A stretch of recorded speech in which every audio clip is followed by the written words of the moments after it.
The snow was falling heavier than it had in years.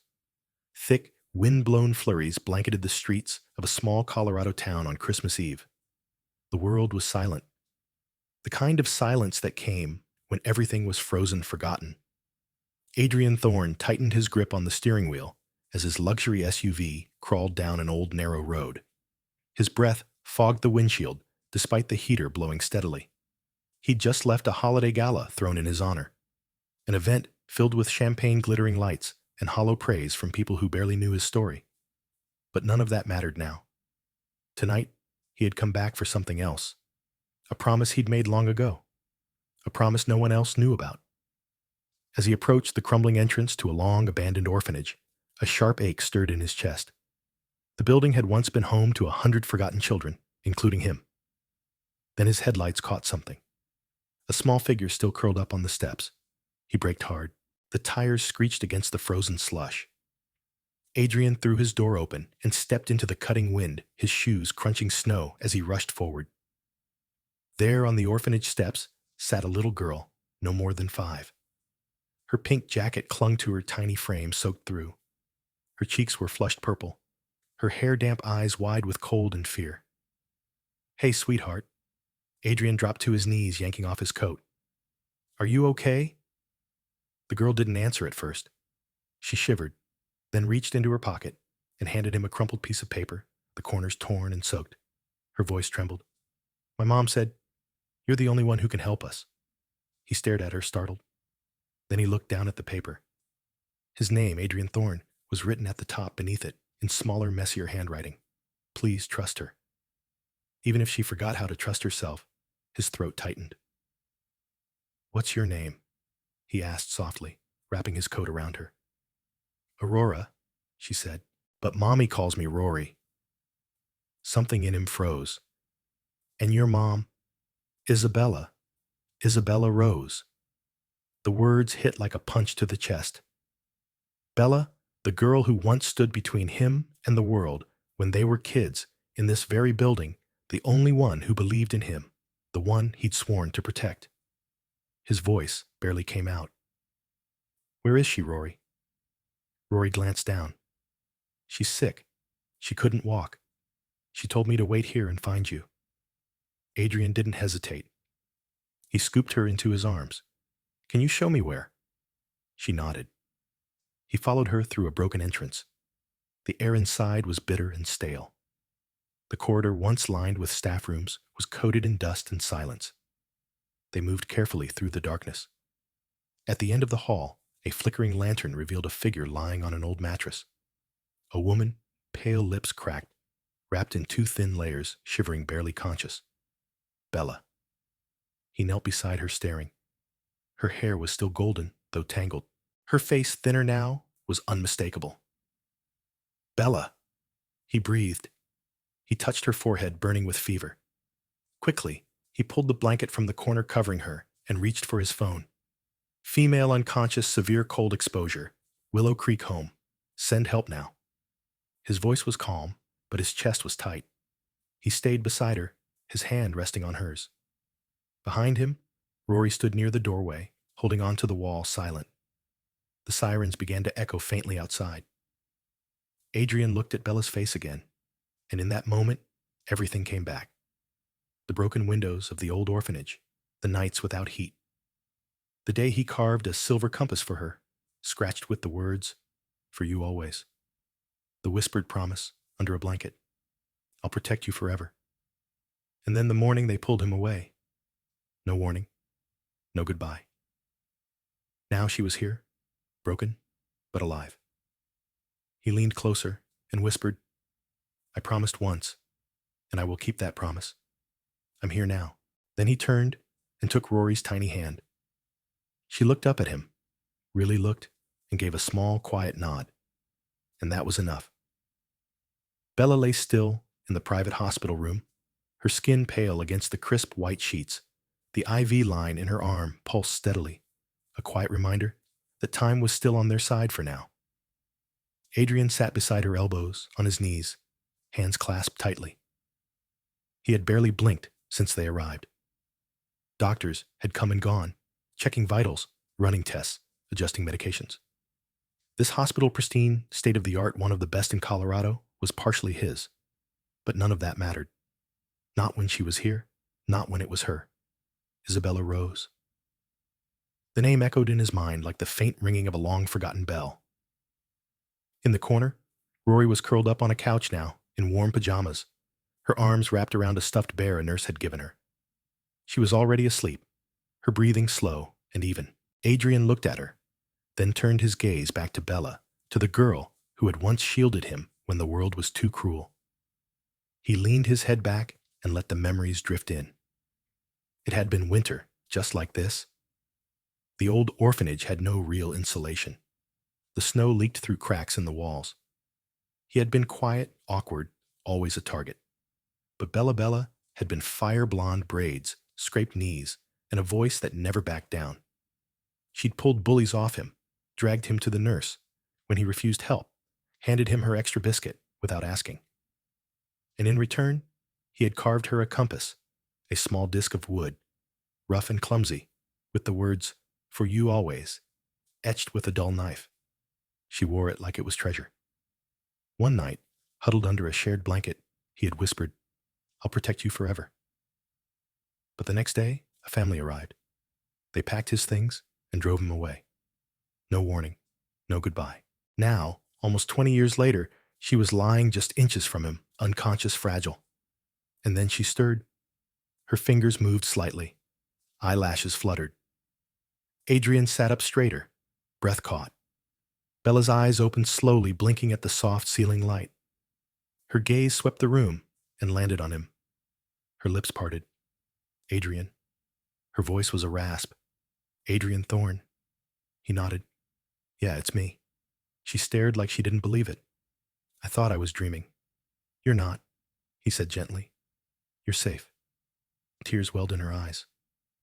"I waited for you," she whispered. "After you left, I waited for years.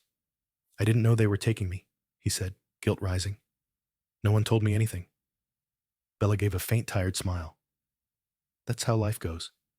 It never says goodbye."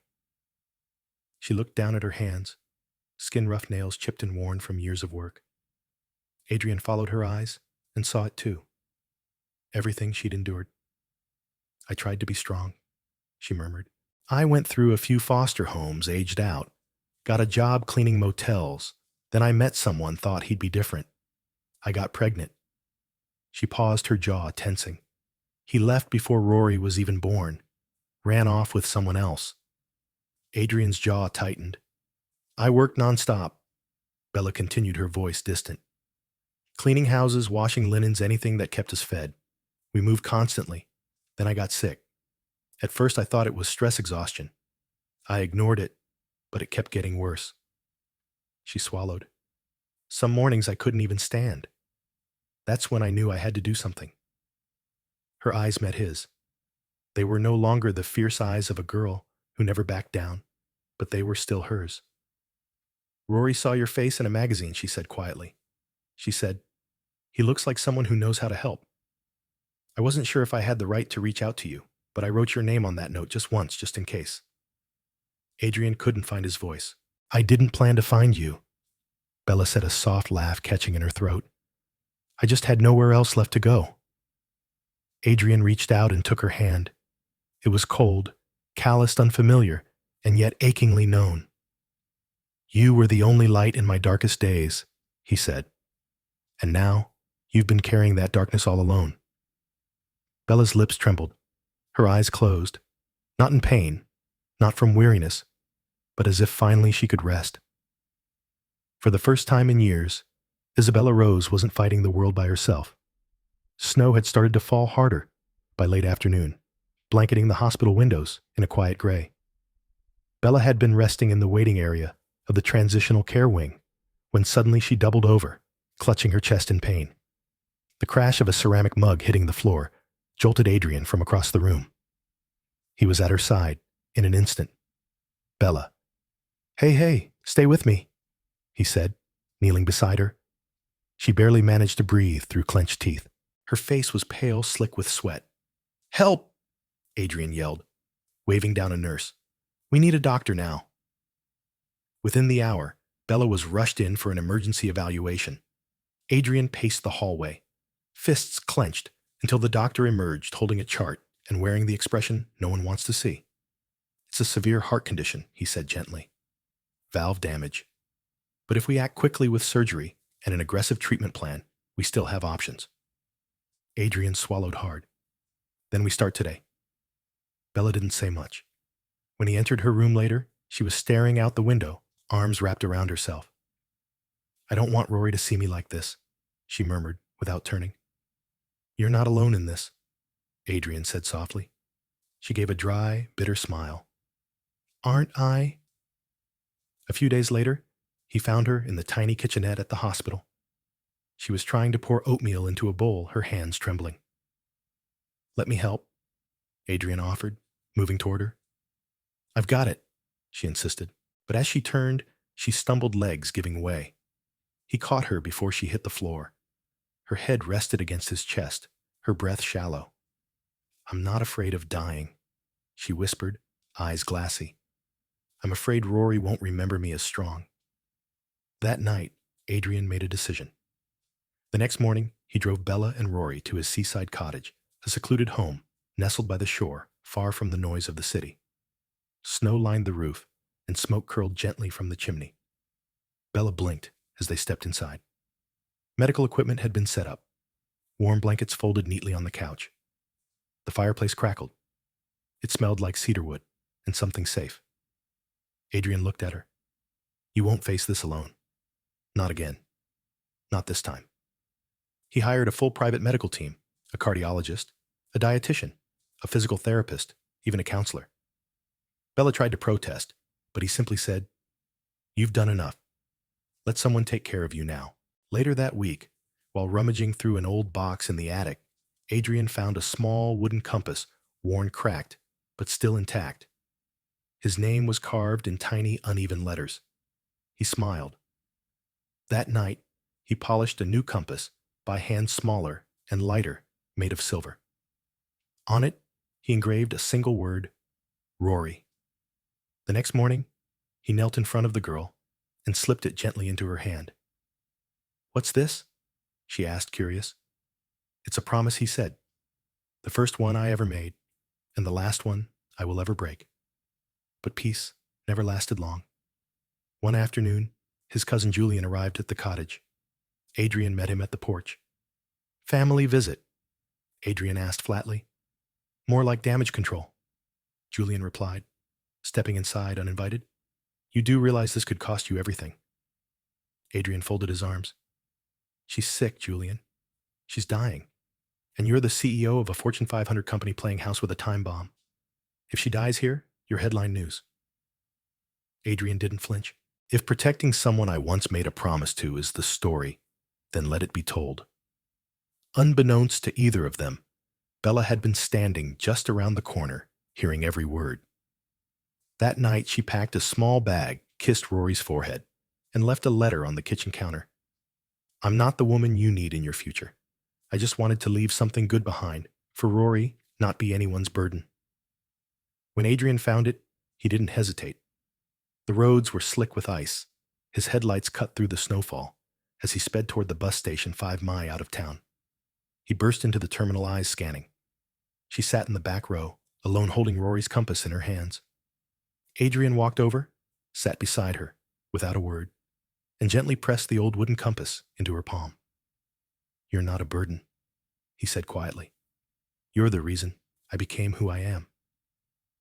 Bella didn't speak, but her fingers closed around the compass, and one silent tear slid down her cheek.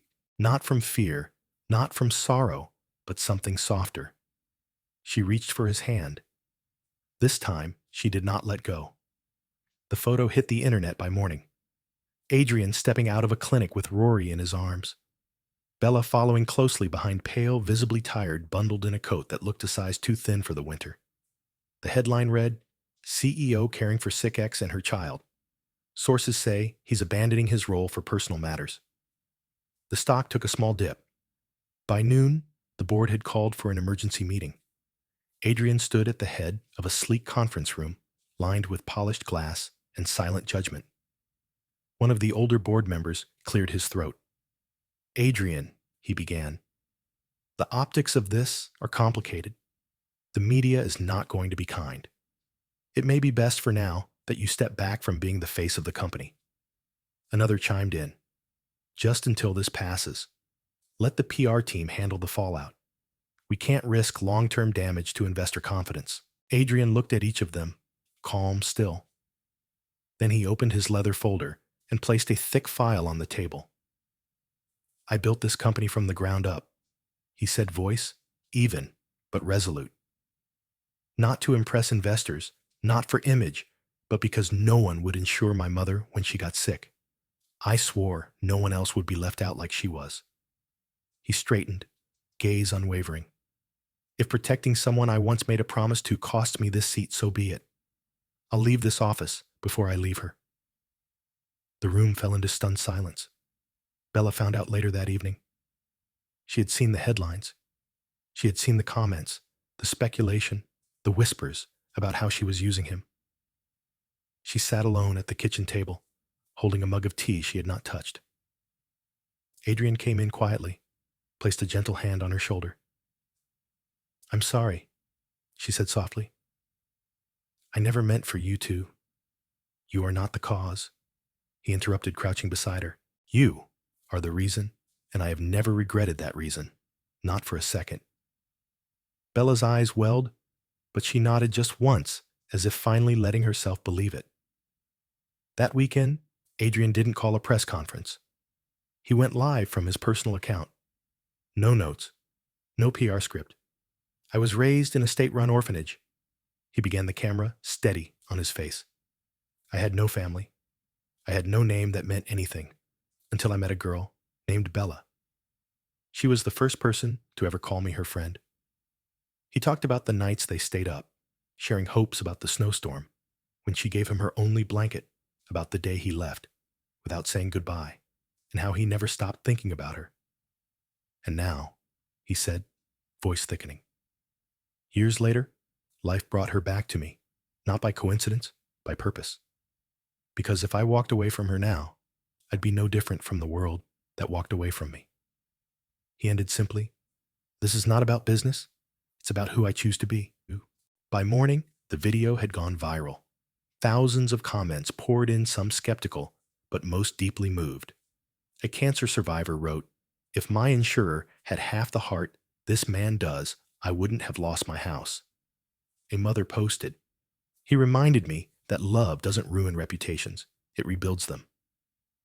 Former policyholders began sharing their own stories about how Adrian's firm had supported them in the worst of times.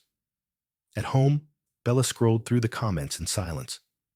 Then one message caught her eye. It read, "The world isn't judging me. They're seeing me through your eyes."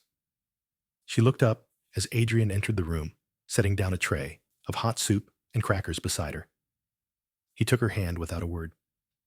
"That's how I've always seen you," he said. This time, Bella didn't look away. And for the first time in weeks, she smiled, not out of hope, but because somehow she finally felt seen.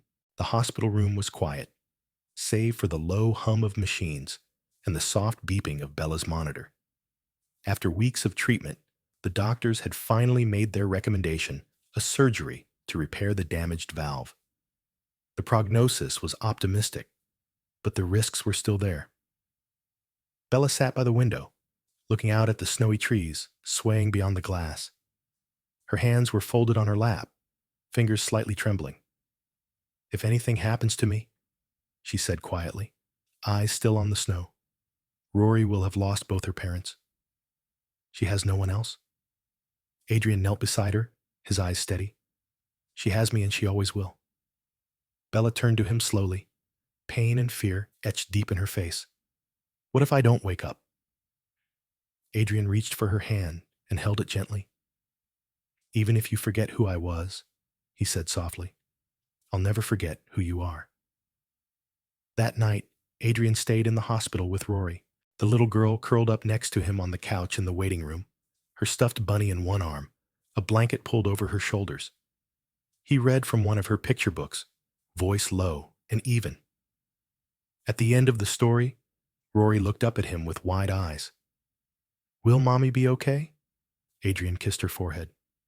Your mommy is the bravest girl I've ever known, he said, and brave girls always come back. Elsewhere in her room, Bella sat with pen and paper.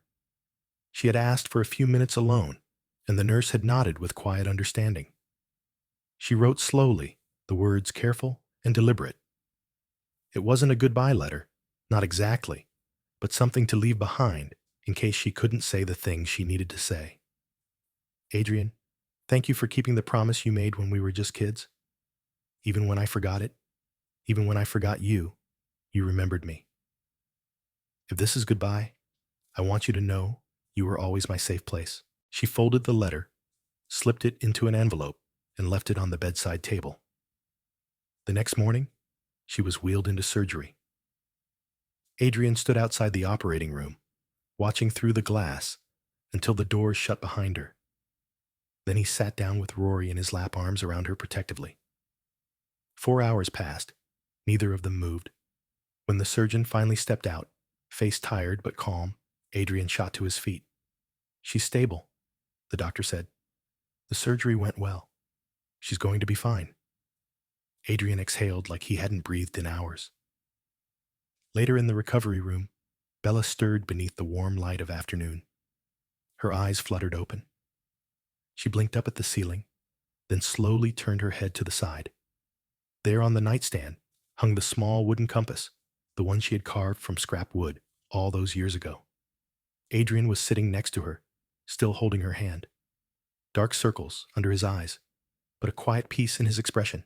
Bella's lips curled into the faintest smile. You kept your promise, she whispered. Adrian leaned closer, brushing her hair back from her forehead. This time he said softly, I'll never let go. Weeks passed. Bella's strength began to return. Her cheeks regained color. Her steps grew steadier. Her laughter came easier.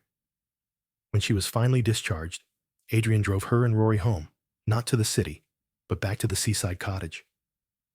There, on a quiet Sunday morning, Adrian took out a nail and gently fastened 3 wooden compasses, Bella's his, and Rory's onto the front doorframe.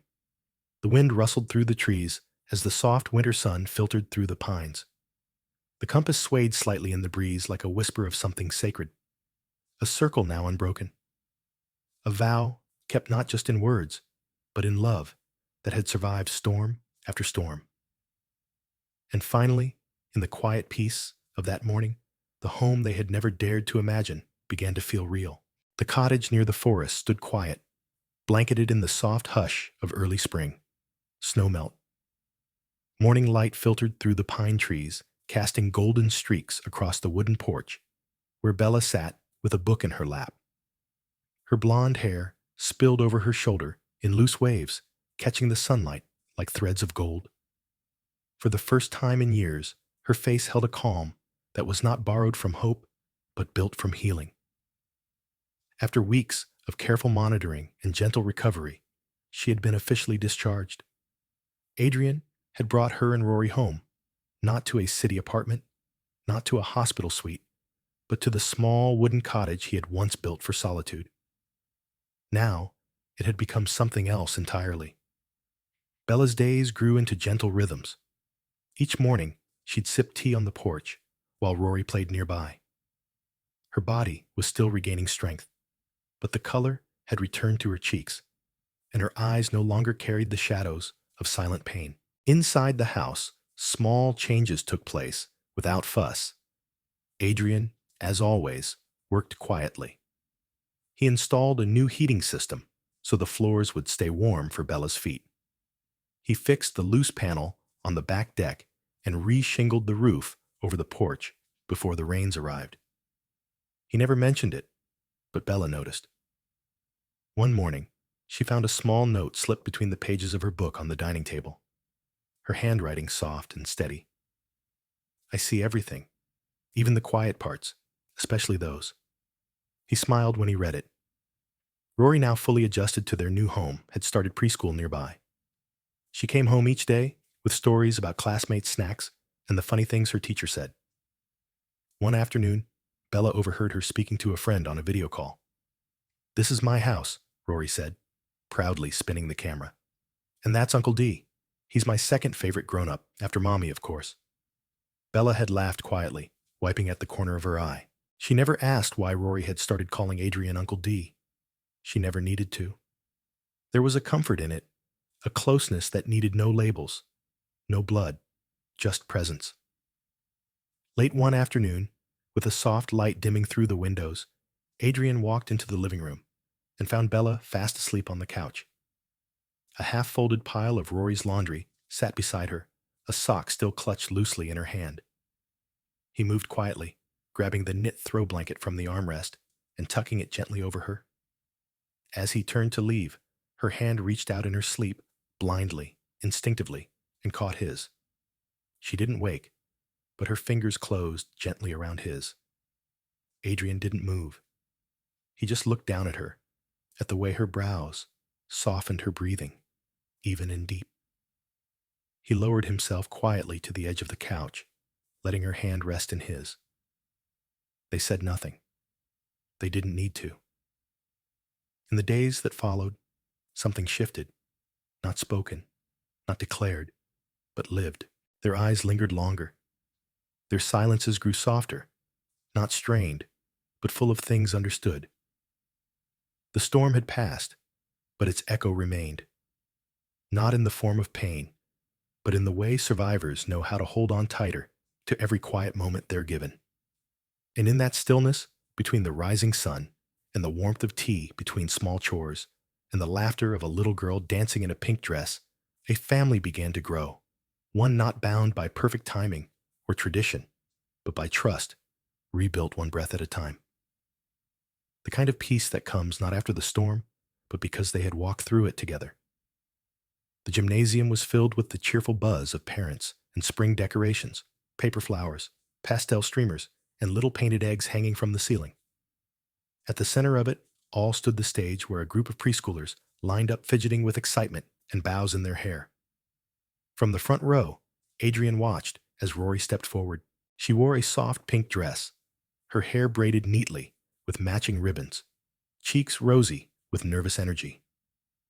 Bella had helped her rehearse the little dance for weeks, twirling, hopping, and bowing at just the right moment. As the music started, Adrian leaned forward, heart thudding, not from business deals or quarterly reports, but from the overwhelming tenderness of the moment. He had attended galas, led boardrooms, stood in front of cameras. But this was the first time he felt like he was truly part of something that mattered, something that felt like home. Rory danced with complete focus, glancing once toward the front row. When she spotted him smiling, she grinned and forgot her next step, then giggled and caught up without missing a beat. The audience clapped as the performance ended, and the children bowed, waving proudly to the crowd. After the show, Bella walked with Adrian through the schoolyard, Rory skipping ahead to her classroom to grab her backpack. "She was amazing," Adrian said, quietly, still carrying the warmth of the moment in his chest. "She gets it from me," Bella replied with a smirk, then softened. "Thank you for being here for her." Before he could respond, Rory came running back, slightly breathless, clutching a folded piece of paper in her hand. "I made something for you," she said, holding it out. Adrian knelt and took the drawing carefully. It was crayon on construction paper, a lighthouse drawn with blocky charm. In front of it stood 3 stick figures, all holding hands. A tall man, a blonde woman with a long yellow braid, and a little girl in a pink dress.